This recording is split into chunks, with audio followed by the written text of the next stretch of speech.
যত বেরেমনি শিশুসনি বাগানো রেডি দङ बारा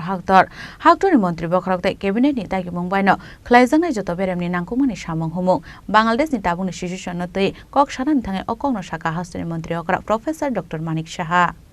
हाने दंफ्लाजाक बांलादेश स्टूडेंट लीडर सादिक उस्मान थैमानि पार्टी मुंना तयै आबन बागै ताबुक बंगबन्धु हलनि मुं स्लाय उस्मान हान्दी हल नामजाका ढाका यूनिवर्सिटीनि कैंपास दे शाहबाग हपुंनो खलायजाका प्रोटेस्ट अब हायगेनो दंफ्लाजाक तंग संलुकराव प्रथम आलुते डेली स्टार न्यूज़पेपर ऑफिस सबाय शिग्रुप खलायमानि कक्तमा आवश्यमिया आतांगनगो हरसकसेरिमानि कक्तमा अवकाश फेका आबनि गसारो 12 हाक्टनो तै शालमु फुनगै तंगो कायसा बदल आजराव अन सांगनसाल हर इंडिया हाई कमिशन ऑफिस चप्रब जाखा अब हायगेनो सालाय मुंति साका सेकासिना न बं यागो याफारि रजायका सा बांलादेश ते इंडिया नि एम्बेसी ऑफिस मथागजाक तंगनाय हिनै आ पार्टी मुनोतै हासिन मन्दिर अकरा प्रोफेसर डॉक्टर मानिक साहानो संजावनि यागुल कक्तमा थुमना रंबुसका कक्सानान थाङै साका जतो बेरेमनि सिचुएशन बागिनो रेडी तंगो 12 हाक्टरनि मन्त्री बखरकते कैबिनेट नि दागि मुंबायनो खलायजानाय जतो बेरेमनि नांगौमानि सामं हुमुं हिनै বাংলাদেশের তো যখন আমাদের যিনি প্রাক্তন প্রধানমন্ত্রী শেখ হাসিনা জবের থেকে উনি ওখান থেকে চলে এসেছেন এবং যেভাবে ওনাকে ওখান থেকে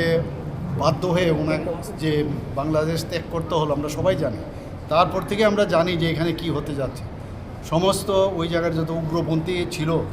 জেল থেকে চুর ডাকাত মানে বিভিন্ন ক্রাইমের সাথে যুক্ত তারা দেখলাম মানে তালা খুলে দিয়েছে জেলে তো এক্সপেক্টই করা যেতে পারে যে কী অবস্থা এবং যেহেতু এটা একটা ইন্টারন্যাশনাল বিষয় এই বিষয়ে এখান থেকে আমাদের সবসময় আমাদের যা নিয়ম সেই অনুযায়ী সব রিপোর্ট আমরা দিল্লিতে আমরা জানিয়েছি এবং যে কোনো পরিস্থিতিতে আমরা কিন্তু তৈরি আছি এতটুকু আমি বলতে পারি কিছুদিন আগেও এখানে আমরা যে প্রোগ্রাম করেছিলাম এখানে আর্মির এখন যে ওনারাও ছিলেন সেখানে তো আমাদের তরফ থেকে আমরা বর্ডার এবং আমাদের নিরাপত্তার দিক দিয়ে আমরা সেটা আমরা অত্যন্ত শক্তিশালী এবং যা করার আমাদের মাননীয় প্রধানমন্ত্রী যে আছেন সেখান থেকে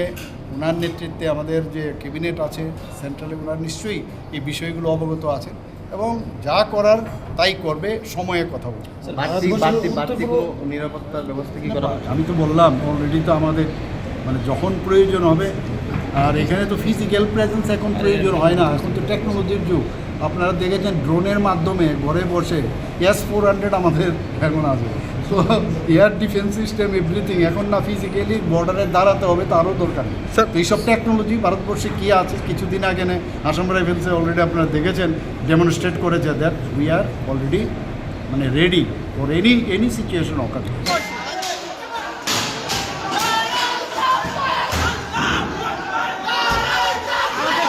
রাজা খরাগলিন শিবে প্রণামী কক্থম চিনি খরাং